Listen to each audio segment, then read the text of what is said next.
me vino a la mente el espíritu religioso. Sí. ¿Cuál es realmente la idea del espíritu religioso? Pues A mí me dio mucha curiosidad, padre, cuando lo escuché. Yo digo, bueno, vamos a ver. No sabía cómo por dónde verlo, la verdad, pero tengo mucha curiosidad por escucharlo. Y me es imagino que algo, muchos acá presentes. es algo que está en nosotros, entre nosotros, pero que se convierte o se ha convertido en algo casi natural y es peligroso. Ok. Nosotros sabemos que toda la intención de Satanás, desde su rebelión en el cielo hasta el día de hoy, es un solo objetivo.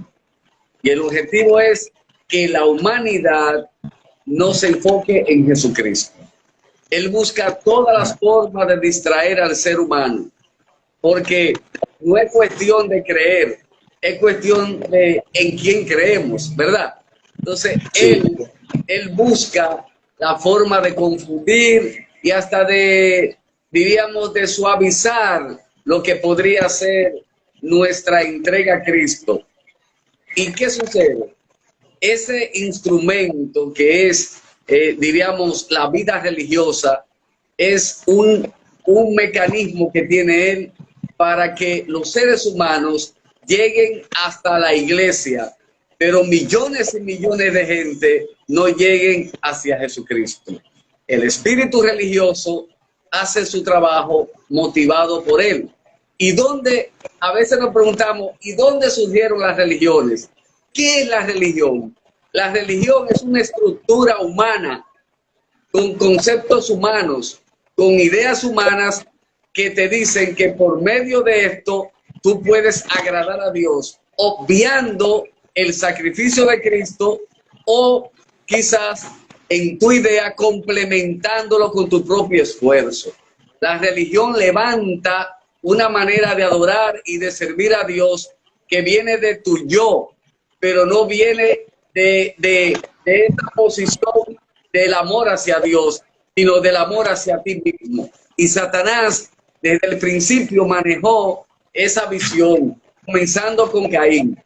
Cuando Dios establece a Adán y a Eva en el paraíso, también deja bien claro cuál es la manera de amarle, cuál es la manera de alabarle, cuál es el vínculo donde ellos expresarían su amor, que es el sacrificio del Cordero.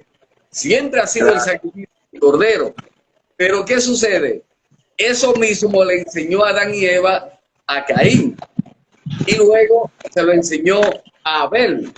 Pero cuando nos vamos al Génesis, que se da la caída y luego ellos nacen, son formados, vemos que cuando son adultos, uno es pastor y otro es agricultor. Pero ninguna de las dos cosas tenía ante Dios una especialidad. Porque la gente piensa que lo que Caín le da a Dios como ofrenda es por lo que le dio. Y no es precisamente por eso, sino por algo más complicado. Tú sabes, más complicado. Cuando Abel le lleva el sacrificio a Dios, le lleva a Dios lo que Dios ha establecido. El cordero, el derramamiento de sangre. Dicen Hebreos que no hay salvación ni perdón de pecados si no es por medio de derramamiento de sangre. Y a eso viene desde el... Acuérdate que cuando Abraham iba a sacrificar a su hijo, que lo que Dios estaba haciendo era que pasara del sacrificio humano al sacrificio animal, al sacrificio cordero. El niño dice, ¿y dónde está el cordero? El siervo. ¿Qué va a hacer? Y Abraham dice, Dios proveerá. Es decir, que el niño sabía y había visto ya que era un cordero, pero Abraham tenía que comprenderlo a plenitud. Pero ¿qué sucede?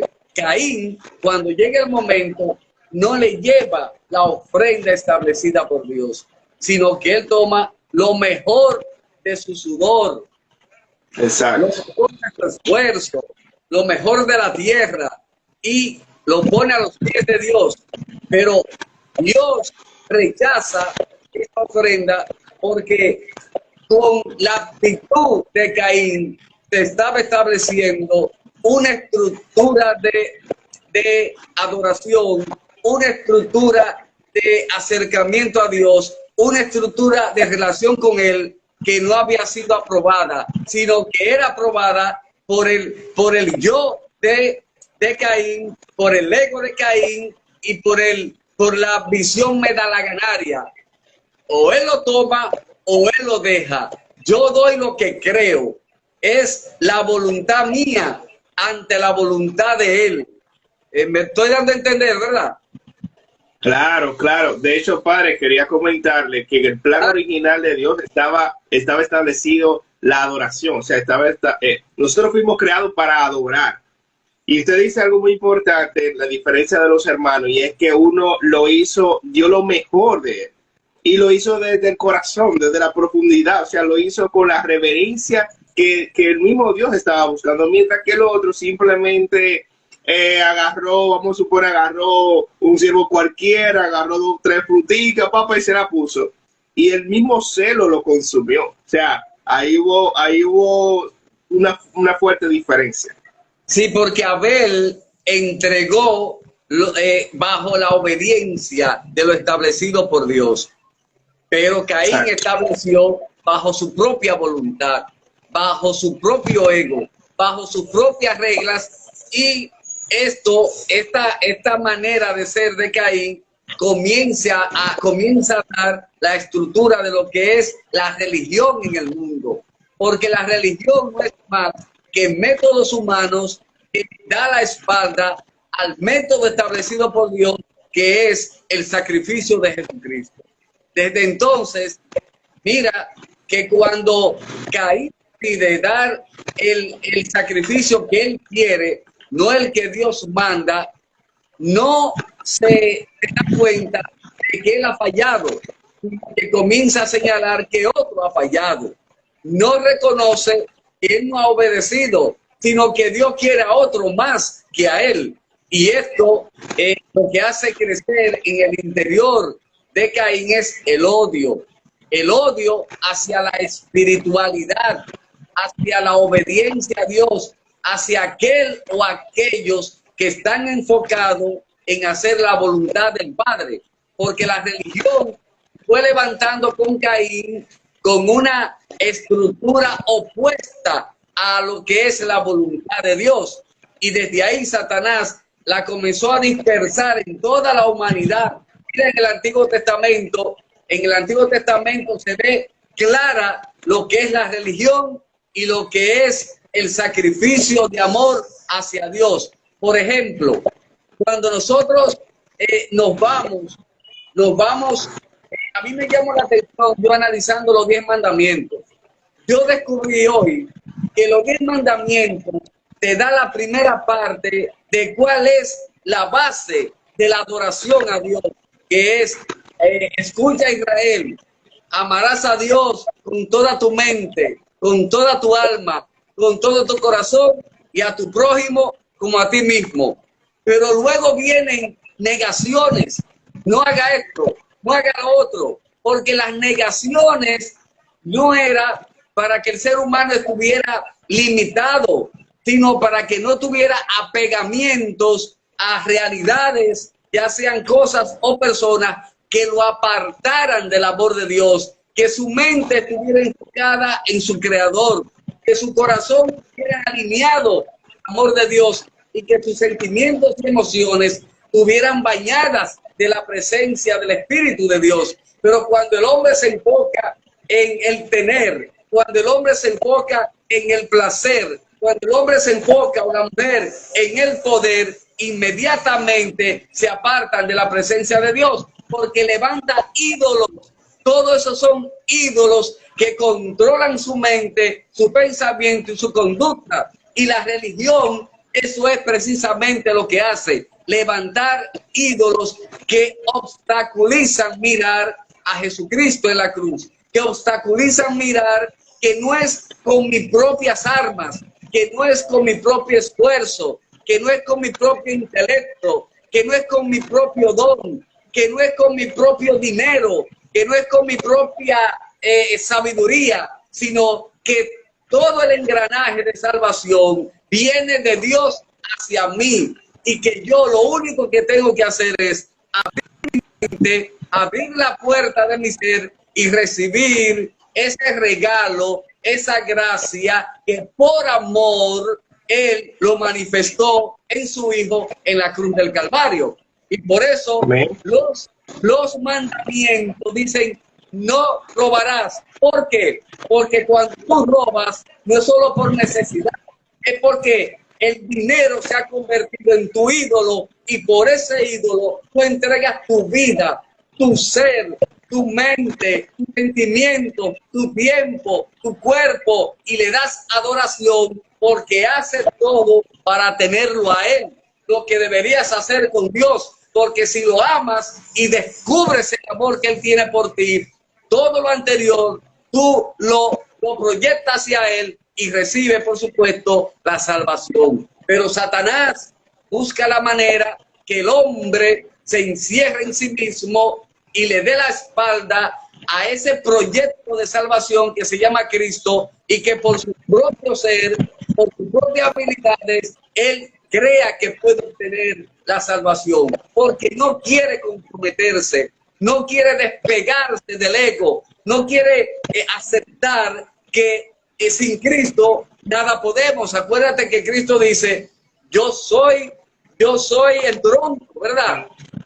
Y si las ramas están pegadas a mí, nada pueden hacer. El religioso no entiende eso. El religioso solo cree que si diezma en la iglesia, él va a ser salvo porque diezma. Que si canta en la iglesia, él va a ser salvo porque canta. Porque al fin y al cabo, no es Dios que le da por gracia, es Él que le da gracia, lo hace por gracia a Dios. No es Él que necesita a Dios, es que el Él cantar, el Él desviar, diezmar, el Él predicar, el Él ministrar, todo eso es simplemente para que Dios vea que Él tiene todos esos dones y que por eso Dios tiene que tener un trato especial y por supuesto la salvación. Y esa es la trampa de Satanás, ese espíritu religioso que aparentemente nos hace pensar que con las obras estamos agradando a Dios, pero nos bloquea el razonamiento de fe que dice que la única obra perfecta ante Dios es el sacrificio de Cristo. Y de ahí que el ser humano, al crear la idolatría en todas esas realidades, pone una barrera hacia su propia salvación. Por supuesto, su ego es tan grande que él entiende que lo está haciendo perfectamente. Y solamente un momento de encuentro con Cristo y de conocimiento de la palabra puede llevarlo a salir de ese error, porque es una trampa espiritual, es una trampa de un espíritu que no viene de cualquiera, viene del enemigo de Dios, del enemigo de la humanidad, que aunque fue vencido en la cruz, él continúa trabajando porque el ser humano no ha entendido eso. Y como no ha entendido eso, sigue y sigue con su propia fuerza queriendo agradar a Dios, y de esa manera Satanás lo controla, porque nada de lo que tú hagas en tu propio nombre, en tu propio ser, traspasa la dimensión natural para llegar al cielo. Por eso dice Dios que solamente en el nombre de Cristo Él recibe todo lo que tú haces y todo lo que tú piensas para agradarle a Él. ¿Me estoy dando a entender? Claro que sí, padre. Y aprovecho el espacio de una vez para comentarle y llevarlo quizá un poquito más aterrizado. O sea, hemos visto el hecho de que uno esté en la iglesia no significa que uno está exento de las cosas que Satanás quiere hacer con uno. Como usted dijo al principio, lo primero que usted dijo fue, lo que Satanás quiere lograr es distraerte, es alejarte de los caminos del Señor. Y obviamente no está interesado en la gente que está en la calle, que ya está perdida, sino que él se concentra en las personas que están dentro de la iglesia. Y algo que me gustó o me llamó la atención que usted mencionaba, y es que tú puedes cantar, tú puedes predicar, tú puedes hacer lo que tú quieras. Si lo haces desde tu ego, creyendo que tú eres el que más, el que es mejor, y no te das cuenta que todo viene por gracia, que todo viene de la fuente de vida, de la fuente directa que nos provee, que nos da las riquezas que tenemos, que nos da la salud que tenemos, que nos da la inteligencia que tenemos. Si no reconocemos eso, estamos totalmente perdidos y Satanás está ganando la guerra en nuestra vida. Y eso es lo que estoy entendiendo con lo que usted está diciendo.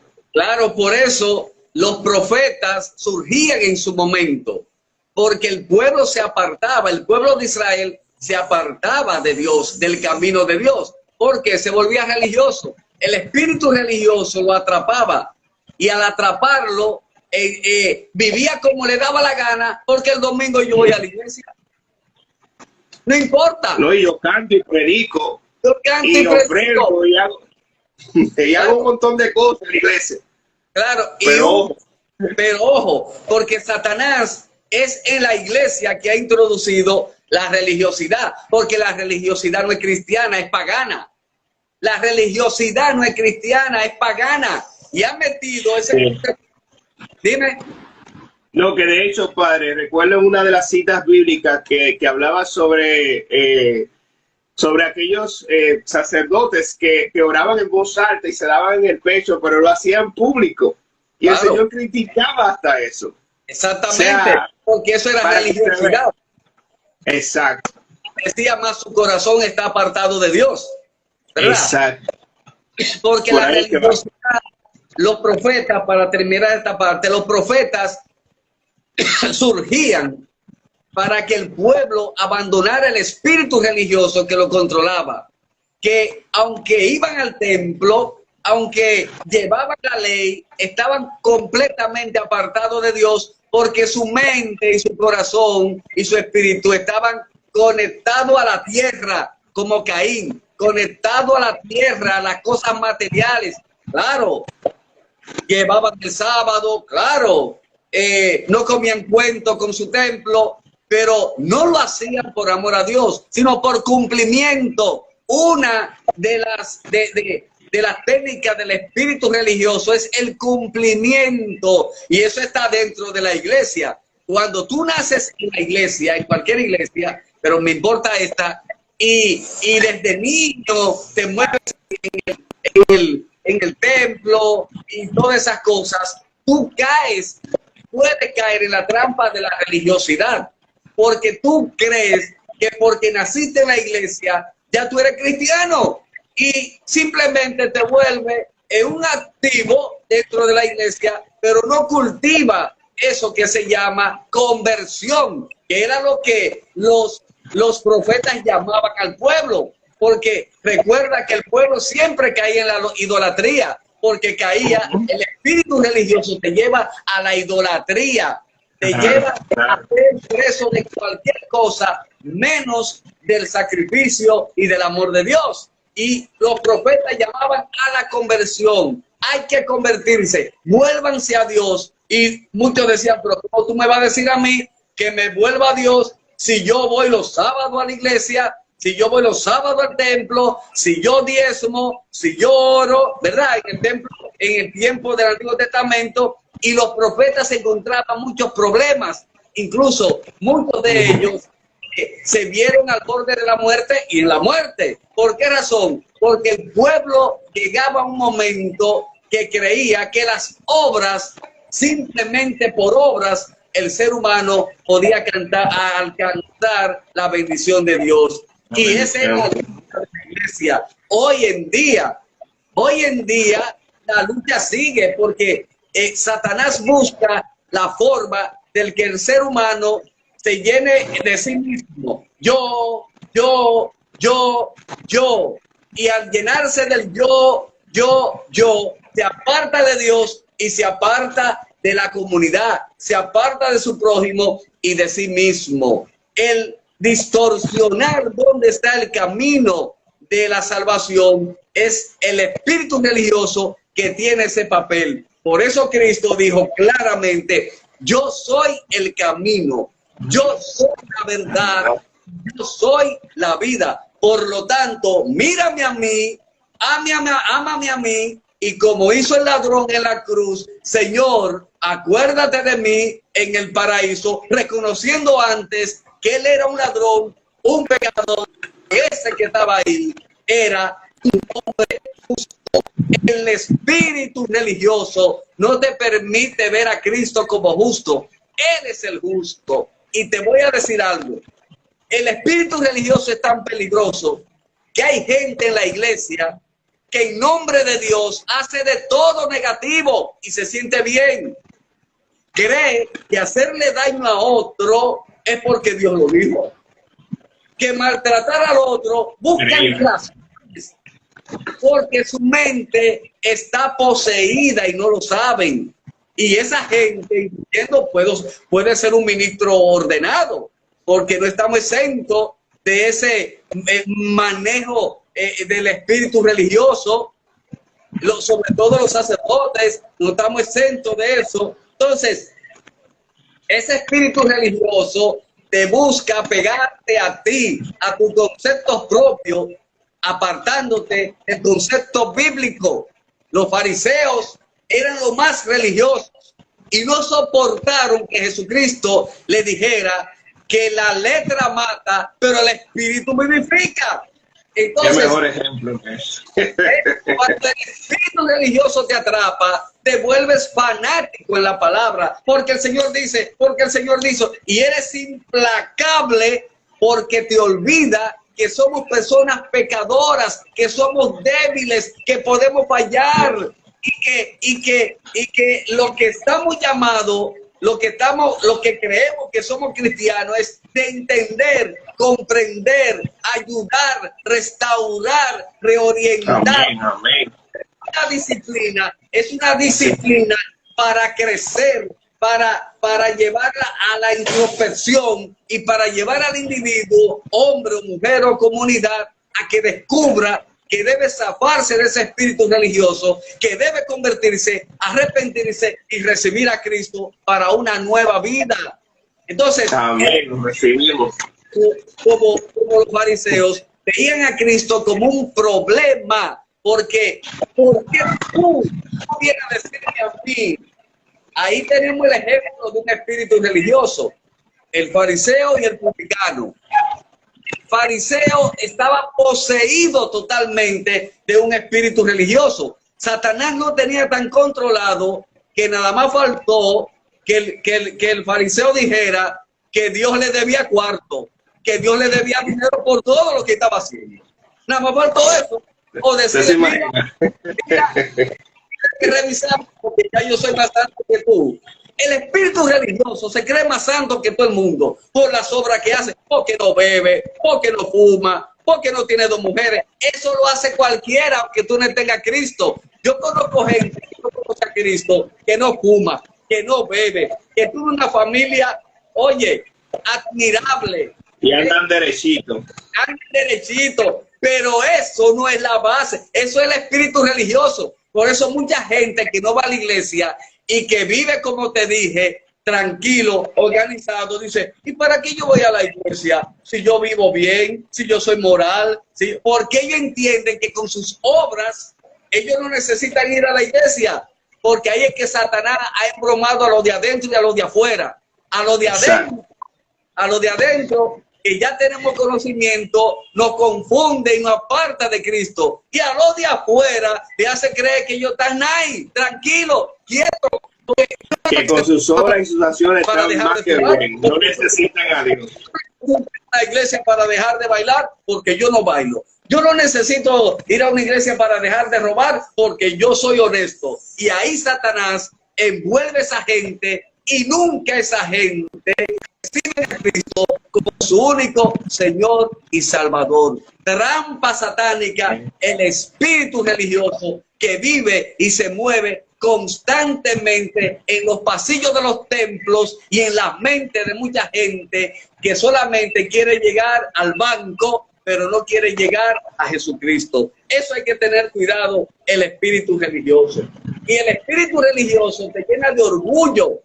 Ese orgullo de que yo soy tal, de que yo soy eso. ¿eh? Y ese espíritu orgulloso te lleva a ser perseguidor. Mira que Caín persiguió a Abel y lo mató. El espíritu religioso no soporta una adoración genuina a Cristo. No lo soporta. Tiene que perseguir. Tiene que tiene que confundir a las demás. Tiene que rebajar a esa persona. Tiene que cargarlo de algo para que los demás no vean el camino de la verdadera adoración, sino que se queden ahí, estancado y extasiado en su propio orgullo, en su propia soberbia.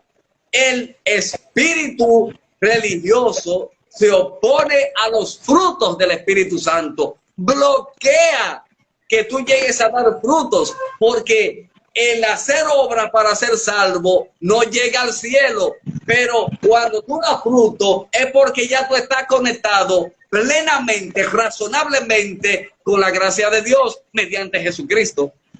Padre, y déjeme agregar algo a eso que usted dice, que es muy cierto.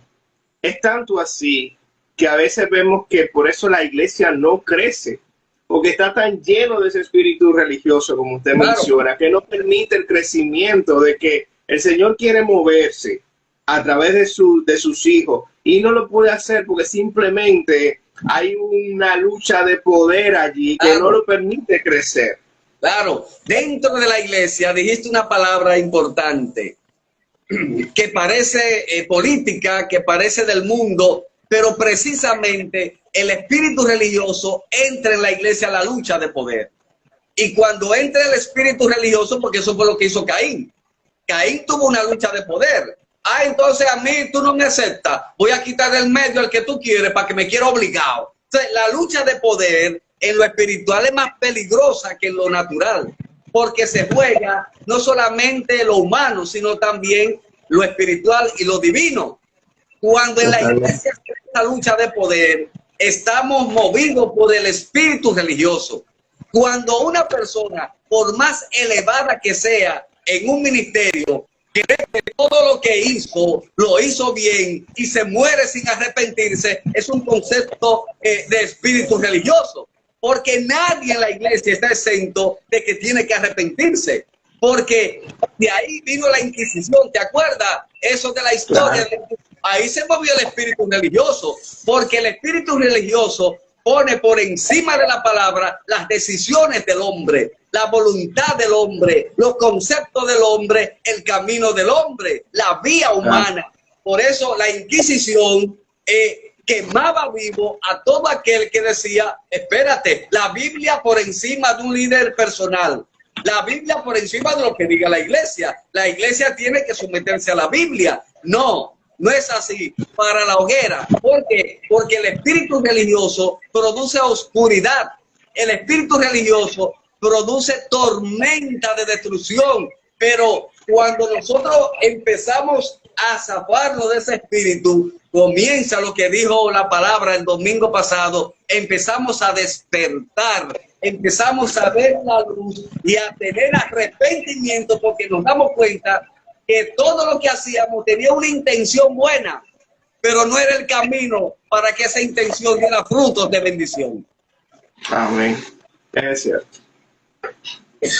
No, padre, usted ha dicho unas verdades, ha sido maravilloso.